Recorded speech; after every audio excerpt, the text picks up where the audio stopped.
이번에 제가 이제 인도, 터키 선교를 들려서 이번에 미주의 시카고 KWMC 시카고 선교대에 강사로 참여하기 위해서 오게 됐습니다.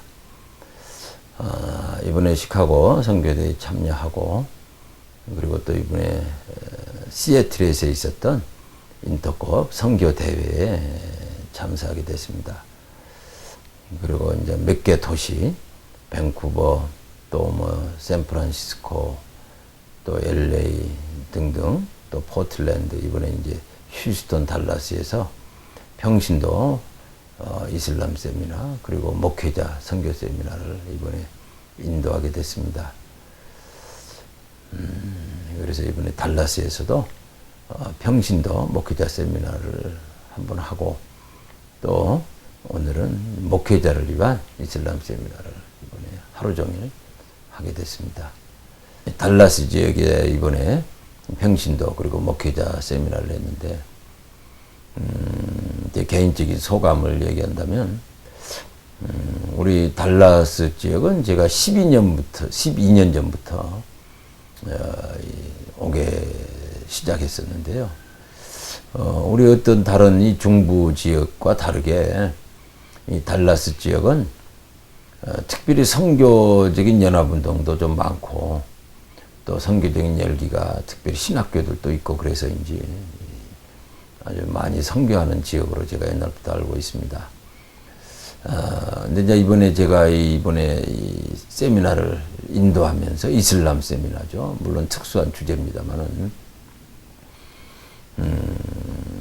제가 과거 12년 전부터 계속 이렇게 몇 년에 한 번씩 옵니다만은, 이제 선교를 하자라는 당위보다는 이제는 구체적으로 그럼 어떻게 선교할 것인가 하는 주제로 이제는 넘어가야 된다는 생각을 많이 했습니다. 그래서 이번에 평신도 목회자를 위한 이슬람 선교 세미나를 했는데, 어쨌든 이제 구체적으로 예를 들면 이번엔 중동의 민주화가 왜 일어났는지, 그리고 현재 이슬람권에서 어떻게 하나님께서 선교를 하고 계시고, 특별히 뭐 이미 다 아시는 분들 알지만 이란 같은 경우는 지난 20여 년 동안 크리스찬이 2,000여 명에서 20년 동안 지금 100만 명, 150만 명으로 급팽창했거든요. 어떻게 이슬람 혁명 이후에 이렇게 기독교가 오히려 팽창했느냐. 이건 아주 특이한 현상이죠. 그래서 패트릭 존스턴이 2011년 세계 선교 정보에 대해서 나눌 때, 그 세계적인 그 선교 정보, 그 정보 전문가인데, 지난 20년 동안 가장 급성장한 세계 교회를 이란으로 보고 있어요. 근데 우리는 이란에 대해서 오히려 반대로 생각하잖아요. 또 아랍 세계도 마찬가지고.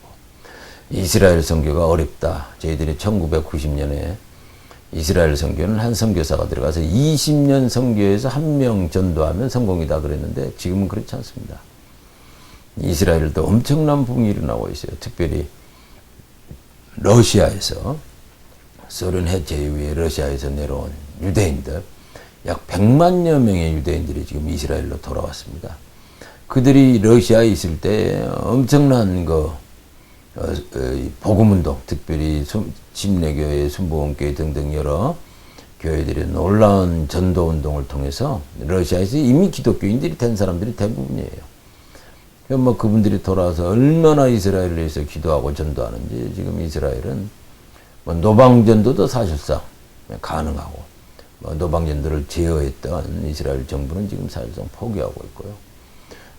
그래서 아주 활발한 복음운동이 일어나고 있는데, 저도 한 달 반 전에 이스라엘을 들렸었는데, 거기서 제가 집회를 했었습니다. 3일 동안. 하루는 아랍인을 위한 집회, 하루는 유대인을 위한 집회, 그리고 하루는 그곳에 있는 강김의 한인들을 위한 집회를 했는데, 이 3일 하루씩 했을 때 가장 많이 집회해 온 사람들이 유대인이었어요. 저도 좀 놀랐습니다만은 엄청난 변화가 지금 최근에 있습니다. 그래서 지금 세계 선교의 큰 틀에서 보면 이제는 미전도 종족도 많이 복음화됐고, 이제는 오히려 소위 땅끝이라고 늘 우리가 인식해 왔던 모든 민족의 복음이 증거되고, 또 이제 이스라엘에도 유대인에게도 복음이 증거되면, 그래서 모든 민족이 충만한 수가 돌아오고 이스라엘 유대인들에게도 복음이 들어온다. 로마서에서 그렇게 말씀하고 있는데, 이제는 세계 모든 곳에 거의 충만한 수의 모든 민족의 복음이 거의 다 증거되고 있고요. 물론 아직도 남아 있습니다만 거의 다 돼갈 상황입니다.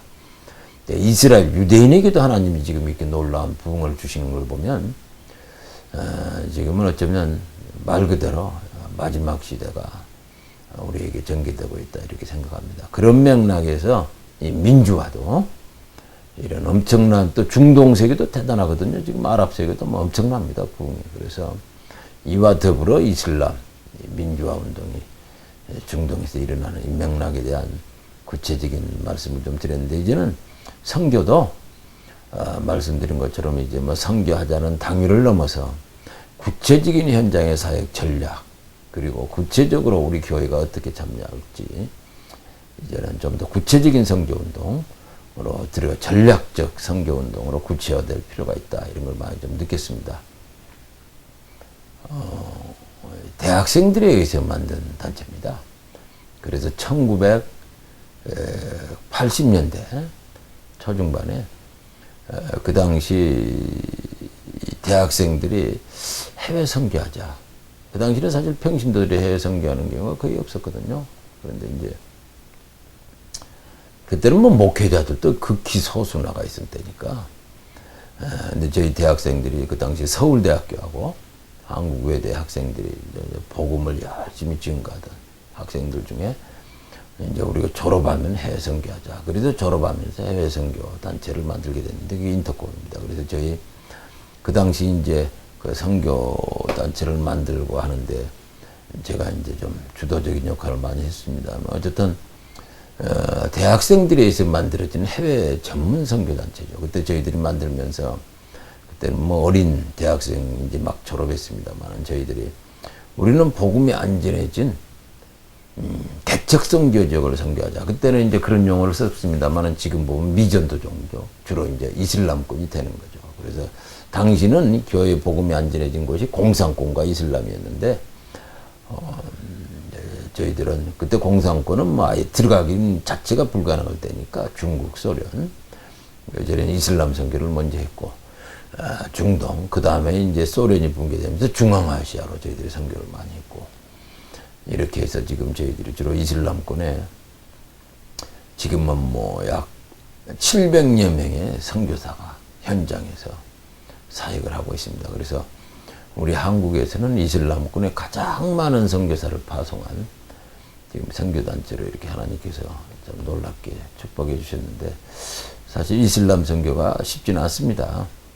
특별히 저희들은 똑같은 이슬람도 중동, 중심의 이슬람이니까 소위 우리가 말하는 프론티어 이슬람입니다. 그래서 이슬람, 마지막 프론티어 이슬람을 저희들이 집중 기도하고 섬기는데, 그러다 보니까 한국 미주에서 우리 선교사는 약 700여 명이지만, 뭐, 사실상 그 2000여 개의 교회들이 저 인터콕과 같이 이슬람 선교를 하고, 저희들은 물론 이슬람 선교만 하는 건 아닙니다. 중국의 예를 들면 소수민족들, 티벳이나 뭐 신장 우이구르, 그들이 늘 중국 내에서 뭐 좀 정치적으로 불안정이 있고, 중국 정부도 그분들에 대해서는 독특한 종교성 때문에 좀 부담스러워하고 그러는데, 저희들이 그분들에게 복음을 전하면서 정말 더불어 잘 살 수 있고 또 구원 얻을 수 있도록 저희들이 사역을 하고 있어요. 그리고 뭐 또 미얀마나 뭐 이런 특수 지역들 사역을 하고 있습니다만, 그래도 선교사들의 대부분은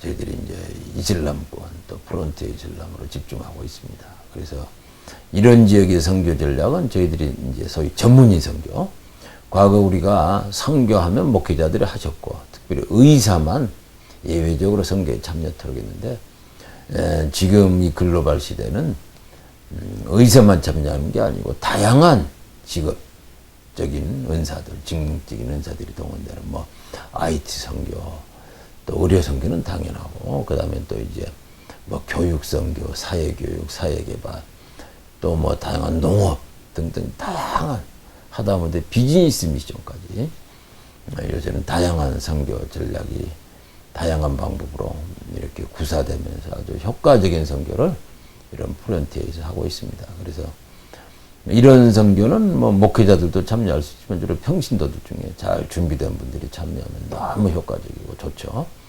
그래서 저희들 인터콥이 우리 한국에서는 이제 전문인 선교라는 이런 개념을 저희들이 제일 먼저 저희들이 전문인 선교라는 용어를 사용하면서 이 선교의 매우 전략적인 선교다. 미전도 동족, 특별히 이슬람권에서 그래서 지금까지 해오고 있습니다. 그래서 저희들이 시작한 이 전문인 선교가 지금은 뭐 한국의 교단들이나 다른 단체들도 다 이 기조로 하고 있죠. 그래서 저희 단체가 학생들에 의해서 세워진 단체지만 지금은 이제 뭐 총체적인 선교, 전인적인 선교. 그래서 이 미전도 종족을 타겟으로 이렇게 하나님께서 많이 세워주시고 계시고 뭐 2,000여 개의 교회가 함께 참여하면서 또 도우면서 같이 하고 있습니다. 인터콥에 대해서 저희들이 이제 이슬람권 또 미전도적 사역을 하고 있습니다만 그동안 일부 교계에서 인터콥에 대한 비판적인 시각이 있었던 게 사실입니다. 지금도 물론 일부에서 계속되고 있고요. 근데 인터콥에 대한 비판적인 시각이 발생하게 된 계기는 물론 저희들이 뭐 아직 주로 인터콥은 저런 프론티어 사역을 하다 보니까 대부분 젊은 분들이에요. 그러다 보니까 뭐 사역은 열심히지만 이런 교회 관계에 있어서 미성수 관계 있고 그래서 그런 문제가 근본적으로 좀 이래 질척하는 얘기들이 있고 그래서 죄송합니다만 그러나 이제 이런 인터콥에 대한 비판적인 시각이 본격적으로 이렇게 시작된 게 바로 아프간 피납 사건을 계기로 이제 논쟁이 생겼죠. 그런 아프간 같은 위험한 지역이 꼭 선교를 해야 되냐. 산물교회 사건이죠. 근데 인터콥이 아무래도 제일 열심히 아프간뿐만 아니라 그런 이슬람 지역이 했기 때문에 이런 논쟁이 생긴 거죠. 저희들은 늘 그렇게 성경과 하나님의 역사 속에서 믿습니다. 우리 한국도 아주 뭐 6.25 때 얼마나 어려웠습니까? 막 폭탄이 날아다니고 어려울 때, 뭐 미국, 캐나다, 호주, 네덜란드 많은 백인 선교사들이 오셔서 한국을 그렇게 6.25 때 죽어가는 사람 거두고 어린이를 돌보고 복음을 전하고 있지 않습니까? 그래서 이 선교는 본래 다 그렇게 전쟁이 있고 또 뭐 지진이 있고 전염병이 돌고 이런 열악한 상황에서 선교하는 거 아니겠어요? 그러니까 어려운 지역, 위험한 지역을 선교하냐 이 자체 논쟁은 사실은 참 정당한 것 같지 않고요. 왜냐하면 12제자도 대부분 순교하면서까지 복음을 전했고 한국에 들어온 토마스 선교사도 뭐 땅도 밟지 못하고 대동강에서 목 잘려 죽임을 당하는 이런 과정 속에서 우리 한국교회도 설립된 거 아니겠어요. 그러니까 그 자체 논쟁. 그리고 미국에서도 보면 지난 미국이 100년 동안 얼마나 미국 백인교회들이 선교를 했습니까? 세계 선교 리더십을 가지고. 그때 뭐 수천 명의 선교자를 사실상 뭐 나온 게 아니에요. 미국, 영국이. 선교는 늘 이렇게 희생과 십자가를 통해서 하는 거니까 그 자체의 논쟁 때문에 문제 제기하는 것은 저는 합당하다고 생각하지는 않습니다. 다만 이제 좀 지혜롭게 선교해야 되지 않느냐. 뭐 이런 면에서 저희들이 늘 또 귀를 기울이고 늘 같이 또 대화하고 그럽니다만 어쨌든 이런 게 계기가 돼서 뭐 이렇게 선교 논쟁이 시작됐다가 이제 급기야 미국에서 한국에서는 그런 일이 없었습니다만 미국에서 작년에 몇 가지 이제 문제점을 제기하면서 좀 약간 지금까지 좀 말이 있습니다. 뭐 이단이란 말까지도 나왔고요. 그러나 사실은 좀 저희들이 좀 억울한 것도 있고 객관적이지 않습니다. 예를 들면 이단이라는 것은 몇몇 목사님들이 또 몇몇 사조직이 이름 붙여서 당신들 이단이다. 그래서 이단이 되는 게 아니거든요. 이단은 항상 정식 교단에서 신학자들의 연구를 통해서 이렇게 하는 거지. 그렇게 몇몇이서 비전문가들이 모여서 뭐 이단이다 이렇게 되는 게 아니고요. 왜냐하면 저희들이 뭐 말들이 그렇게 일부에서 있습니다만은 한국의 교단들 그리고 미주에 있는 우리 교단들 중에서 한 교단도 인터콥이 이단이다 이렇게 결정한 게 없습니다.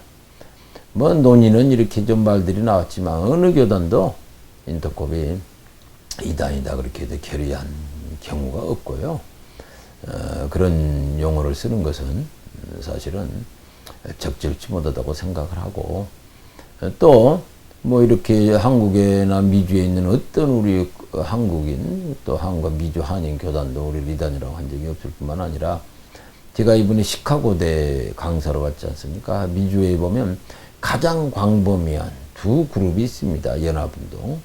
하나는 KWMC, 시카고대에 4년에 한 번씩 하죠. 또 하나는 또 킴넷이라고 있어요. 미주의 아주 전체 전국 규모의 네트워크를 가진 두 그룹이 있는데, 이제 KWMC 이번에 강사로도 또 섬겼고요.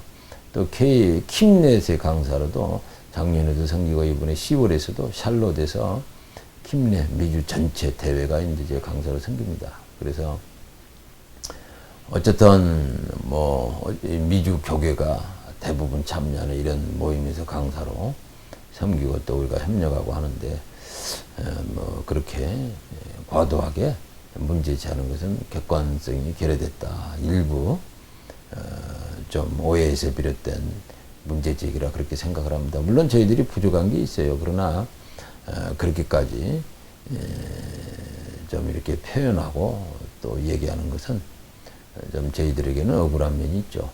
뭐 저희들에게 신학적인 문제를 얘기하면 물론 언제든지 저희들이 잘 말씀하고 하면 고치겠지만, 그러나 그 이단 이런 뭐 신학적으로 뭐 심각한 문제가 있는 것처럼 얘기하는 것은 극히 일부의 의견이라 그런 생각을 합니다. 또 오해에서 비롯된 게 많고요. 만약 그랬다면 한국에서 이미 진작 한국에는 저희들이 뭐 한기총, 한국에서 가장 큰 교단연합 한기총 저희들이 같이 회원으로 활동하고 있고, 또 한국의 200여 개 교단과 선교단체가 연합된 한국세계선교협의회 KWM에서 저희들이 20년 동안 같이 회원으로 지금도 같이 활동하고 있는데, 그쪽에서 진작 문제를 삼으셨겠죠. 그리고 또 심각하게 취급을 하셨을 텐데 그런 일이 없거든요. 그래서 그런 면에서는 좀 억울하고, 특별히 한국에서 모든 주요 교단이 다 연합한 우리 KWMA 한국세계선교협의회에서 내는 저널이 있습니다. 선교 전문 저널. 거기 선교 타임즈라고. 제가 지금 선교 타임즈에서 또 편집장으로, 이게 뭐 모든 한국 교회와 선교 단체들이 대부분 다 이 저널을 같이 구독하고 보는 아주 한국 최대 선교 관련 저널인데, 저희들이 지금 편집장으로 제가 섬기고 있거든요. 그래서 어떤 면에서 뭐 저도 부족하지만 그렇게까지 말씀하는 것은 정말 또 의도가 다른 게 아니냐. 이분들이 또 이런 사실들을, 객관적인 사실들을 또 되게 다 아시면서 얘기하시는 걸 보면 좀 저 자신도 마음이 답답한 게 있습니다. 이 백투 예루살렘 선교 운동은 중국에서 시작한 겁니다.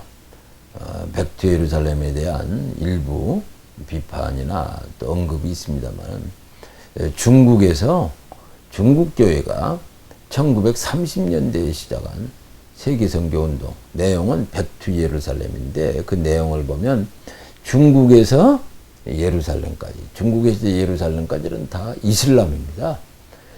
그래서 중국에서 예루살렘까지 이슬람 선교하자는 운동이에요. 이 중국에서 시작했다가 점점 지금 중국교회는 뭐 중국교회 디아스포라, 중국에 지금 크리스찬 1억 5천만 명 있지 않습니까? 그래서 중국이 세계에서 크리스찬이 사실상 제일 많습니다. 뭐 급팽창한 중국교회라 신학적인 성경 공부 이런 지도는 선교적 차원에서 앞으로도 우리가 한국교회가 계속 섬겨야 되겠습니다만은 선교가 계속 필요하죠. 그런 차원에서. 그러나 어쨌든 크리스찬은 세계에서 제일 많은, 미국보다 7배 많고 한국보다 5, 6배 많은 게 중국교회, 엄청난 규모인데, 이 중국교회가 유일하게 세계 선교의 비전이 소위 중국에서부터 예루살렘까지 이슬람 선교하자. 곧 그들이 용어를 붙인 게 소위 백투 예루살렘입니다. 그런데 이제 이거에 대해서 일부에서 예루살렘이라는 단어 때문에 그 세대주의 아니냐. 물론 이제 세대주의가 이단은 아니에요. 미국에서 미국 남부교회, 뭐 미국 교회 그 80%가 세대주의적인 신앙 기조를 가지고 있어요. 백인들 경우. 뭐 한인교회도 많이 그럽니다만. 그런데 뭐 세대주의가 문제는 아닌데, 그래도 어쨌든 우리 한국도 예를 들면 세대주의라 하면 한국의 총신도 합동이죠. 총신이 설립자들이 다 세대주의였고 그 기조가 계속되고 왔었고, 그래서 세대주의 자체가 이단은 아닌데요. 그러나 뭐 이 세대주의니까 나쁘다 그렇게 말하는 건 사실은 좀 다른 세대주의적인 경향이 있는 교회 그룹, 예를 들면 미국의 남침례교단 같은 경우는 뭐 거의 세대주의다 제가 그렇게 알고 있는데, 백인 그룹이죠. 그건 좀 어폐가 있는 것 같고, 그러나 백투예루살렘이 세대주의는 아니에요. 이슬람 선교하자는 거지. 근데 이제 거기서 예루살렘이라는 단어 때문에 뭐 이스라엘 회복의 운동 아니냐. 여기 이스라엘 회복 운동이 바로 세대주의가 하나의 어떤 변형으로 나타난 거거든요. 그러나 저희들은 이스라엘 회복 운동을 하는 게 아니고 중국에서 예루살렘까지 이슬람 선교하는, 저희 선교사들이 700여 명이 대부분이 이슬람권으로 나가 있는데 이스라엘은 지금 극히 최근에 좀 몇 명 나가 있는 상황이기 때문에 그거하고는 관계가 없는 용어 때문에 오해가 있는 건데요. 그래서 좀 용어를 우리 한국에서는 용어를 사용하되 좀 잘 설명을 하라 이런 우리 합동교단의 그런 좀 권면도 있었습니다만 저희들이 어쨌든 이런 문제가 잘 오해가 풀릴 때까지는 저희들이 좀 이런 면에서 좀 지혜롭게 해야 되겠다 그런 생각을 하고 잘 섬기고 있습니다. 예를 들면 뭐 미국의 세계적인 선교 지도자 토마스 왕, 그 다음 미국의 세계적인 선교 지도자 루이스 부시, 이분들이 계속 백투예루살렘 선교 운동을 했었거든요. 저희들도 거기서 배웠죠. 저희들이 뭐 중국교회와 옛날에 교류가 없었으니 거기서 배운 건데, 이제 그런 면으로 이걸 아주 문제시하는 것은 사실은 객관적이지 않고요. 그럼에도 불구하고 우리 이제 교계에서는 어쨌든 지혜롭게 잘 오해되지 않도록 하자. 그래서 저희들이 그걸 따르고 있습니다. 그리고 또 한 가지 백투예루살렘 중국교회 선교 운동을 좀 더불어서 말씀드리면, 중국에서 예루살렘까지 100만 명의 선교사를 보내겠다. 2030년까지. 이게 그분들이 말하는 소위 백투예루살렘 운동입니다. 100만 선교사가 엄청난 거죠. 그래서 2000년대 들어와서 시작했는데 지금 벌써 10만 명의 선교사를 보냈거든요. 우리 한국은 지금 3만 명의 선교사, 중국은 10만 명의 선교사. 물론 중국 교회가 워낙 많기 때문에 교인이 그렇게 할 수 있는데, 어쨌든 중국 교회가 하는 이 세계 선교 운동에 대해서 우리 한국 교회가 일부에서지만 비록 그건 문제다, 뭐 세대주의다 이렇게 자꾸 해서 문제 삼는 것은 중국 교회와 우리와의 협력 문제에 있어서도 좀 꼭 바람직한 건가 이런 생각을 하게 됩니다. 그래서 우리가 지혜롭게 이 문제를 신학자들, 특별히 선교 신학자들의 의견을 들어가면서 좀 잘 풀어가면서 어쨌든 가장 합당한 방법으로 우리가 중국 교회와 연합운동, 그리고 또 같이 이슬람 선교를 교육해야 되는 게 아니겠어요?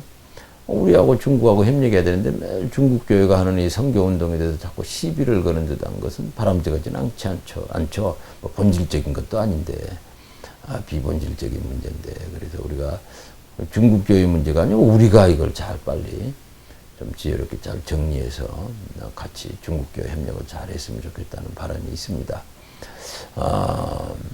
그런 면에서 우리 좀 말씀을 드리겠습니다.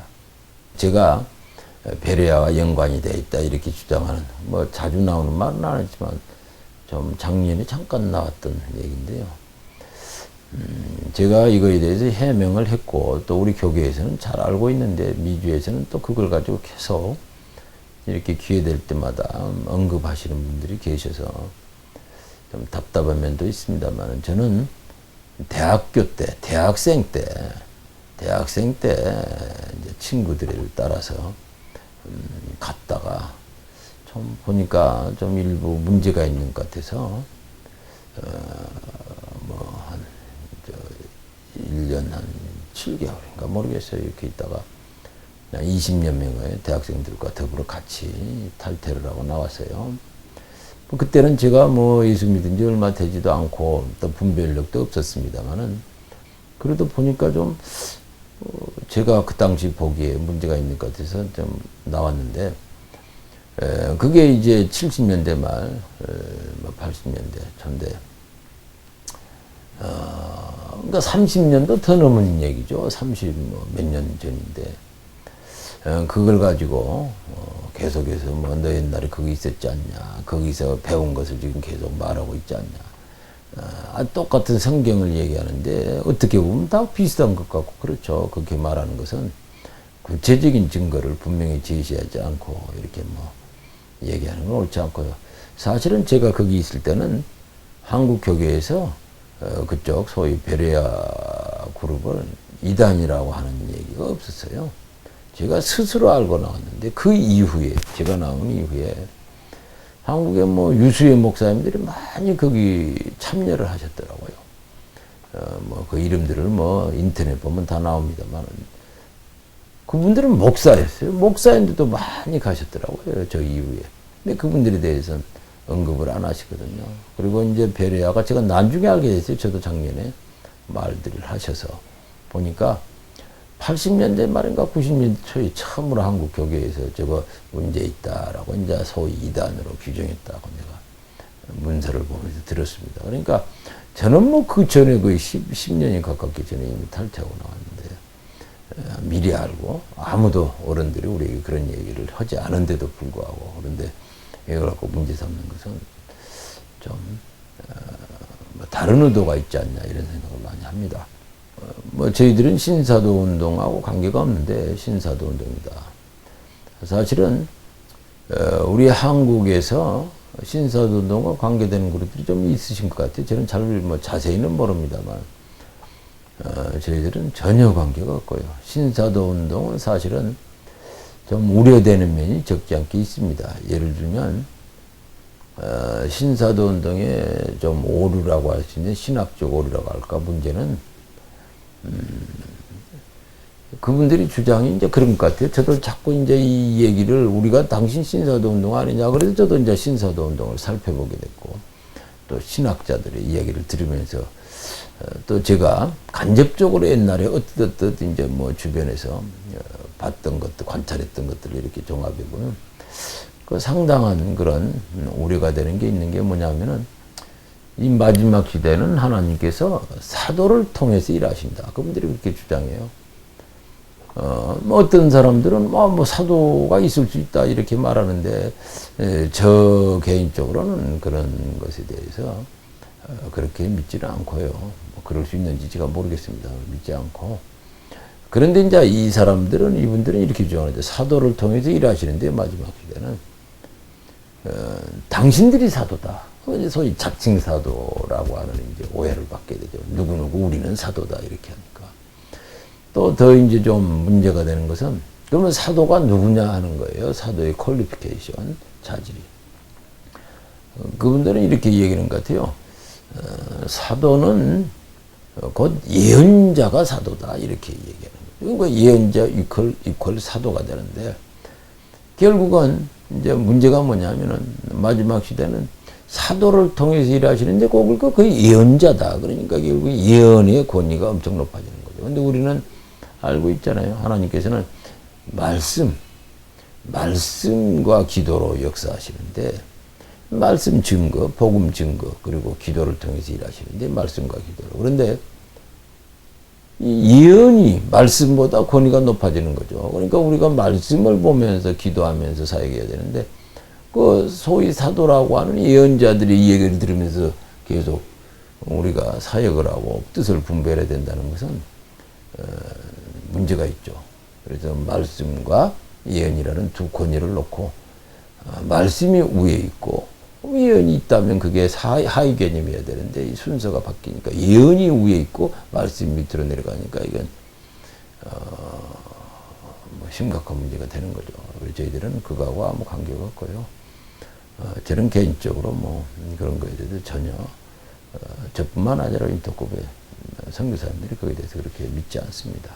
그래서 그런 오해에 대해서는 그래서 저희들이 또 해명을 했어요. 이런 면에서 계속 해명을 했는데도 왜 그렇게 집요하게 뭐 그렇지 않냐 라고 자꾸 얘기하는 걸 보면 뭐 구체적으로 당신들이 그런 것에 대해서 얘기를 하면 이래서 오해를 받는구나. 우리가 언제든지 수정하면 되지 않겠어요. 근데 뭐 그런 것도 없이 그저 얘기를 하니까 일부에서 그런 면에서 저희들이 좀 해명을 이 기회에 이렇게 좀 드렸습니다. 어쨌든 참 이슬람 선교가 쉽지 않습니다. 그래서 뭐 우리 선교사님들 보면은 뭐 거의 전쟁이거든요. 뭐 전쟁이라는 의미는 현장에서 우리 선교사님들 생기는 제자들이 매일 뭐 그냥 죽느냐 사느냐죠. 그럼 우리 선교사님들도 마찬가지죠. 그러니까 이슬람 선교가 쉽지 않아요.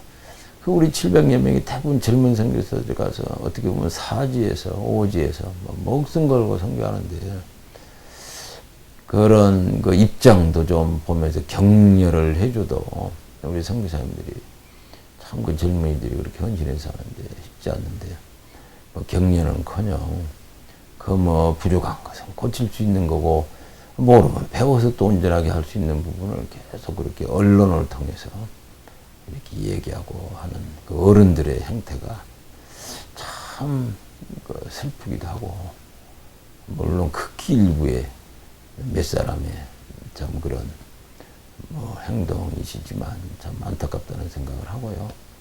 어쨌든 그래도 감사하게 미주에 있는 대부분의 우리 교계 지도자들 또 한국의 참 유수의 우리 존경받는 지도자들이 다 저희들에 대해서 격려하시고 지도하시고 이렇게 예를 들면 뭐 우리 두레 마을에 우리 김진홍 목사님 잘 아시잖아요.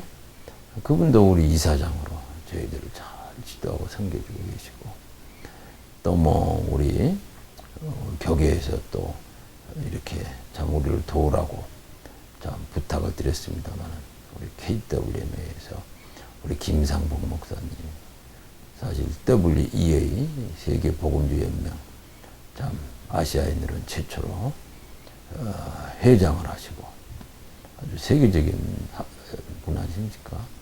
또 김상복 목사님, 또 한국의 아주 대표적인 또 우리 복음주의 신학회, 복음주의 우리 신학자들의 그 회장이신 오랫동안 우리 또 김명혁 교수님, 또 뭐 우리 이동훈 목사님, 한국의 대표적인 침례교회 또 목사님 중에 한 분이신데, 그 다음에 뭐 이런 우리 합신에서도 조직신학에서는 뭐 가장 권위 있다고 우리가 보통 그렇게 들었습니다만 이승구 교수님, 또 뭐 우리 미주에서도 신학에서는 뭐 세계적인 신학자인 우리 김재성 교수님, 지금은 필라델피아에 계시다가 한국의 신학교 지금 뭐 부총장님으로 섬깁니다만, 그리고 뭐 고신의 선교부 책임자 우리 김한중 목사님, 또 통합의 또 선교부 책임자, 그 다음에 뭐 또 고신의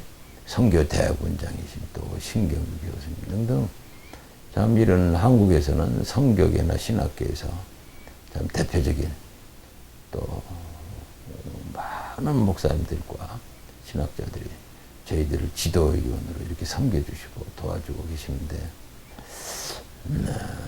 오히려 무슨 좋은 의견이 있으시면 그분들에게 말씀하셔서 보다 더 효과적으로 지도 혹시 우려되는 거 있으면 말씀할 수 있도록 하는 게 이렇게 막 언론을 통해서 그러면 언론 플레이처럼 오해받을 수 있거든요. 진정성이.